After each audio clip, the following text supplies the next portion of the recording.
This is the Young Changemakers Podcast, a global changemakers production.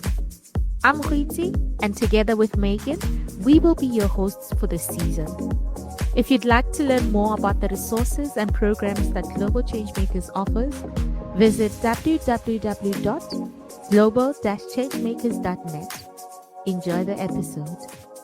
Hello, everyone, and welcome back to Season 8 of the Young Changemakers Podcast, a podcast by Global Changemakers. And this is where we amplify the voices and the stories of incredible young people from all over the world who are really doing impactful work.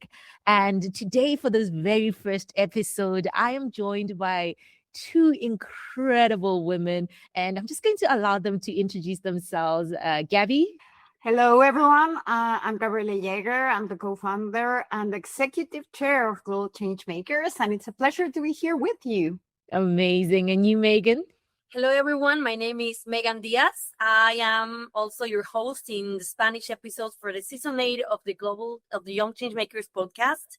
And something to share is that I've been part of this network for almost 10 years.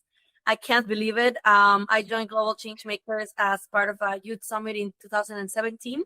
So doing the math is almost 10 years, as I mentioned. And currently I work with gender equality and human rights issues as an advisor in New York. Incredible. Thank you so much, Megan. And perhaps just to introduce myself as well, my name is Huitsi Onetanki Teve, affectionately known as Huitsi, and I will be your host for the English episodes of Season 8 of the Young Changemakers podcast. So by profession, I'm a medical doctor, but my most proudest role is that I am the head of community engagement at this amazing organization called Global Changemakers. And it's just clicking that now it's 3 years in this role. But similar to Megan, I joined this amazing network in 2019 when I was fortunate enough to be selected as a representative for my country, Botswana, at the Global Youth Summit. So that is me, and I'm so excited for what we will be talking about today. We are discussing everything season 8. And before we actually go into this season, I want to check in with you guys. How are we feeling today? On a scale of 1 to 10, how are you feeling? And if you had one word to describe your mood today, what would it be? Megan, you can start us off. Of course, I feel obviously a 10. And I think the word for me would be grateful. I am very grateful to be here. I am very grateful to be sharing this with you. And I'm very grateful to be able to still do what I love, which is, working for young people, with young people, hearing about their stories, sharing this with you. So I'm very grateful and happy. Love that. And you, Gabby?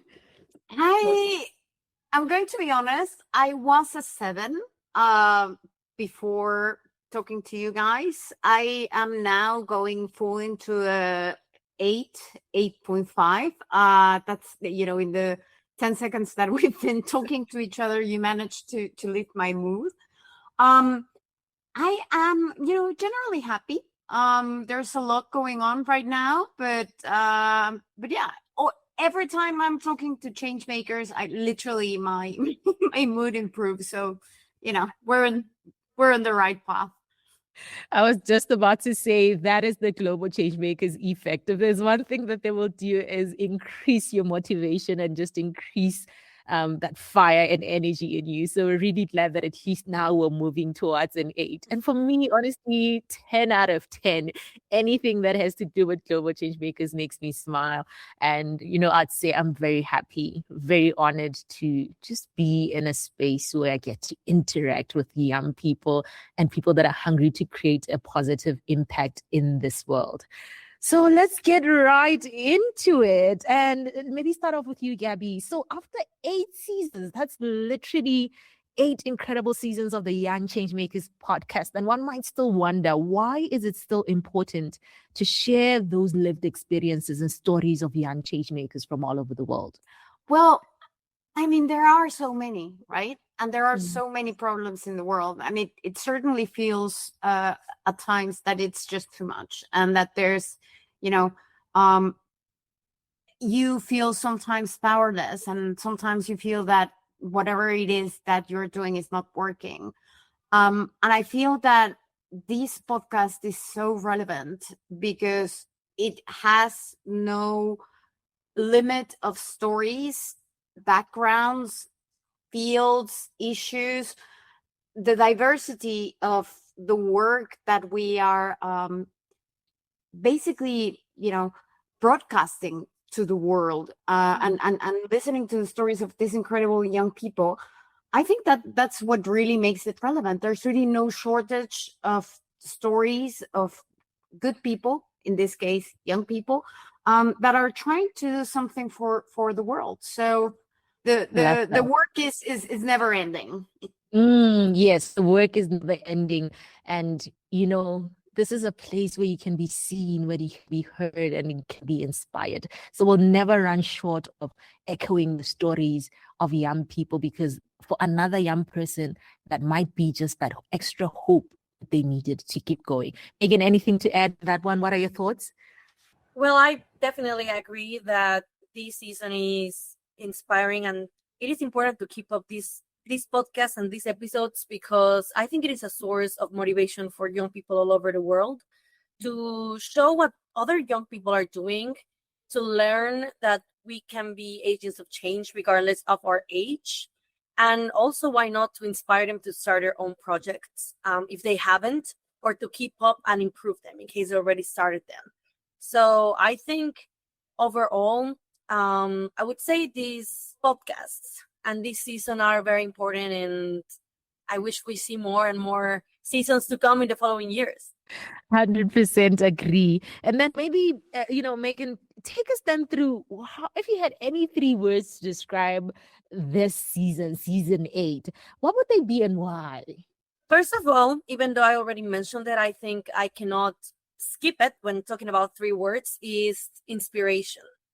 Why? Because many of the, not many, sorry, all of the change makers that we have interviewed are doing inspiring things. Yeah. And every time I finished recording an episode, I was inspired myself. And I just waited, like, I couldn't keep, like, but expect for it to be published so I can share it and for other people to hear it. It is something inspiring what they're doing. Then I think for the second word, I would say community, because a common message that I got from all the change makers we interviewed is that you need to work in teams. You need to work in community. I talked to social entrepreneurs who were telling me, okay, at first I may have wanted to do everything myself, but you realize you can't do it. You need alliances, you need to connect with other stakeholders, you need to have a team. And I think that is important, connection and community. And finally, for the third word, I would say it is hope, because whenever you hear these stories, you can think there's hope for absolutely everything, starting with, okay, there's hope for humanity, because sometimes we hear so many negative news and bad things are happening, and then you on the other side listen to these young people who are doing projects from scratch with limited resources, and you say, wow, we definitely have to believe that there's hope for humanity, but also hope for the environment, because many of these projects were about sustainability, hope about achieving gender equality, because some of these change makers are promoting equality in terms of what does ecofeminism means, and also as well with education. So I think this would be my three words. Hope, community, inspirational. This season is jam packed and already, Megan. I was going to give my three, but now I've been wondering, do I have anything to add? But if I had to give my three words, and you've described it so incredibly, it would have to be impact, dynamic, and lively. One thing the young people are bringing is an energy, but also vulnerability, really, when they're sharing their stories and their lived experiences doing the work in their communities. So really, it's going to be such an impactful season. That is amazing. Just going back to what I was saying of why is it still relevant? It's precisely because of that. And I think you both nailed the point of it, right? We need this. We need community. We need impact. We need youthfulness. We need naivety. And all these stories are reflecting it. Love it, love it, love it. So maybe can we take us through then? How are things looking this season? Which countries are the change makers coming from? Tell us a little bit more about that. Yeah, so this season, as usual, is incredible because the stories that you will be hearing are coming literally from everywhere. We're having 10 episodes, 5 in Spanish, 5 in English, from young people from Bangladesh, Nigeria, Ecuador, Mexico, Australia, Peru, the US, Switzerland. Incredible. And again, 7 females and 3 males. It's just a fantastic season. Something else that really stood out for me, knowing all the change makers, as it is my job, it was amazing to listen to stories from young people that joined the network over 10 years ago, but also some of them are from our most recent summit last year. Some of them have joined through our school, so some of them are grantees.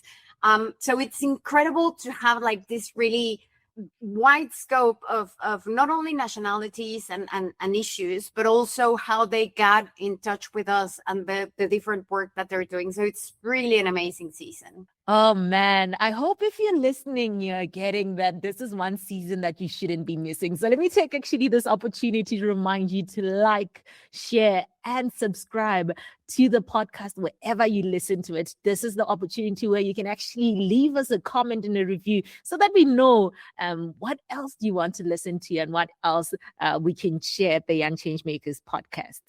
Amazing. So why don't you tell us, Hoitzi, how it was for you? Who did you interview?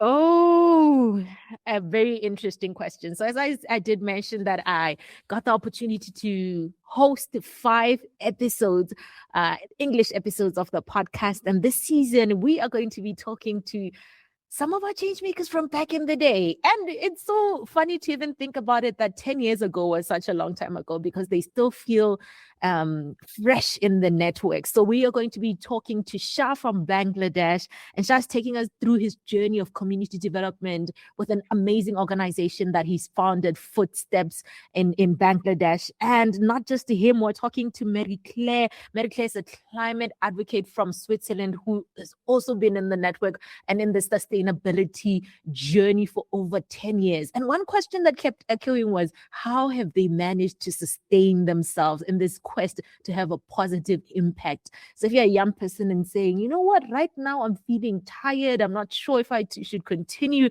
I'm feeling burnt out, they're sharing their journeys of how they have managed to continue doing this impactful work. But we also have a change maker by the name of Jenna. Jenna is joining us all the way from the US. A very interesting topic in this light of technology, this era of technology. She's talking about AI for good. And with her organization, Pixie, she also touches on such an important topic of how then do we help young children in that developmental stage, but also incorporating child support. So how do we look at it while also incorporating technology with the youth development? A very interesting topic. We also have Precious Adeleke. Precious is an amazing grantee from the Global Changemakers School all the way from Nigeria, and she's taking us through a journey of her work around menstruation and sexual reproductive health. I cannot wait for you to listen to this episode. It's one topic that I'm also really passionate about, but it's just how she is able to share her journey and still it feels relevant and applicable for all of us all over the world. So you can imagine from Nigeria, from Botswana, and it's still very much relevant and so important. And we also have Will. Will is a change maker from Australia, the founder of an impactful, amazing organization there in Australia called the Youth Leadership Academy Australia. And they've managed to impact over 50,000 school-going youth, young people all over Australia, empowering them with leadership skills and just also taking them through this journey of what do you do actually when you want to have an impact wherever you are. So for the English episodes, it's going to be remarkable. It's going to be incredible. And one thing that I realized that a common thread across all the episodes is that I was able to still get encouragement and able to apply the learnings that they're sharing from their lived experiences within my journey as a change maker. So if you're wondering, this topic might not necessarily be relevant to me, I guarantee you it is. I stand here as a confirmation that it's worth it. Absolutely, because at the end of the day, it's not just about their stories and the work that they're doing and the impact that they're having, but also how they're sharing their experience and how you can translate that experience, not only for inspiration, but also, to know that it's not really a linear path any of them went through, and learn a little bit how it is and feel accompanied in the journey. I think at the end of the day, that's what we are about, what Global Changemakers is about. Megan, you also had very interesting conversations in this season in the episodes that were recorded in Spanish. Can you share a little bit what we can expect from this season? Absolutely. I'm very happy to share. And also, as Goixi, all the change makers are interviewed are deeply inspiring and dynamic. Most of them are women, so I would like to start with that because to me it's very important to highlight that there's many female-led projects. And one of the I'm going to say the episodes not in a particular order, but one of the change makers that we interviewed, her name is Daisy. She is from Mexico, and she talked to us about a very important issue that is not necessarily known all over the world, which is ecofeminism. So what is the relationship between, for example, like environmental degradation, climate change, and gender equality? And how is it that women experience differently, but also how is it that women have, for example, been taking care of the environment for a lot of time? And how is it that we can fight against gender roles? So I'm of course not going to share absolutely everything, but that's a little bit like a food for thought for what to expect on that episode. Besides that, I'm also interviewing a change maker named Kinara. Kinara shares with us very interesting information about science, technology, education, arts, and maths. Sometimes we talk about the importance of STEM education, but what is interesting about her and this episode is that she talks about the importance of introducing art and culture to science, technology, and maths. So she's from an indigenous group, and she teaches indigenous people in her community to not only deal with technology, but to understand technology and to use it to keep their culture alive. So I think it's something fantastic that, as I told her in the episode, you don't see that a lot. You see how technology is used, and sometimes, for example, algorithms, they keep a bias, like when you ask sometimes to generate an image, the image is going to be from someone that looks in one particular way, and precisely what she's doing and what she's posting is something different. So that's also a very interesting episode. Another change maker that I interview is Andrea. Andrea is from Peru, and she has a community empowerment program that is based on democracy, on teaching about civil education to people in the country, which is extremely important. She focuses on different groups. One of them is women, and she also makes sure that for people who migrate within the country, they are well informed of their rights. And the two last episodes that I would like to highlight, I put them together because they deal with sustainability in very interesting ways. Both of them are from Mexico. We have Karime and Adolfo.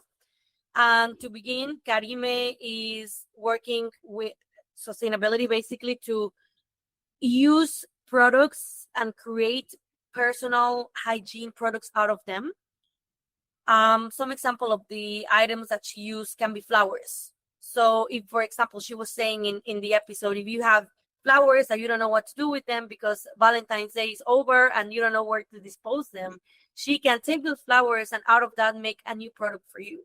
So it's something really incredible, and it's something very similar, but obviously with a different product and with a different type of materials in the case of Adolfo works mostly with fruits and with pineapples. And with pineapples, he creates things like paper or toilet paper or other things also for hygiene that you can use, or sometimes it not only persons but like companies can use. So it's honestly very interesting, and every story I heard, it left me like completely impressed, and I can't wait for you to hear what's to come. Yeah, no, they're Yeah. really, really great episodes, and I have to say, I have had the privilege, perks of working here, of listening to them all, and it's really amazing, particularly in those last cases. We have, I think they're both scientists that by studies, and then that turned them into entrepreneurs. A problem turned them into entrepreneurs. So I just loved how the journey, and Hoyt is another excellent example of how you go into studying one thing and then you're passionate about another thing, and then somehow life allows you to combine these two perhaps very dissimilar interests and fields of study into something else. So really, really great stories and great episodes. You're in for a treat. Indeed, in for a treat. It's remarkable. It's worth the time. But Gabby, take us through then what opportunities and resources are available for young people at Global Changemakers.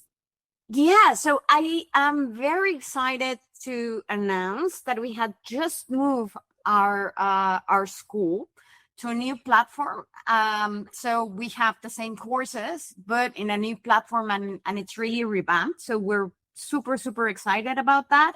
We have courses on facilitation for change makers, project management for change makers, ecology, menstruation, sexual and reproductive health. And also now in the new platform, we have hosted all our toolkits on design thinking, on monitoring and evaluation, and fundraising. So definitely check that out. We are also going to launch pretty soon the second cycle of grants that's coming this year. So if you're interested in doing something, I would say by all means go to Changemaker School, check out the course on project management for change makers. You're just in time. After finishing that course, you're eligible to apply for a small grant from us. And some of the stories that actually were told in this podcast came from people that went through that path. So some of them have been joined Global Changemakers through one of our summits, which, by the way, is happening later on this year. But some of them went through the online school and applying for a grant path. So absolutely check that out. And just stay in touch with us. We have so many things that are cooking that I'm not able to announce just yet. So I would say, follow us on Instagram, check out our resources, subscribe to the newsletter, and join the WhatsApp groups. That's the best way to be informed of what's coming. And I promise you, there's a lot coming. We will definitely leave the link to the website and some of these resources in the episode footnotes, but www.global-changemakers.net. Everything that you need will be there. But Megan, if they want to particularly listen to the podcast, where can they go? Where can they find it? And where can they interact with Global Changemakers? Well, first off, the website. So I think that is where you're going to find absolutely everything. So you can find the resources mentioned by Gabby, but as well the episodes. But if you don't feel like opening your computer or your phone with the website, there's also other places where you can listen to it. The most practical is Spotify. So you can listen to it in Spotify or also on YouTube.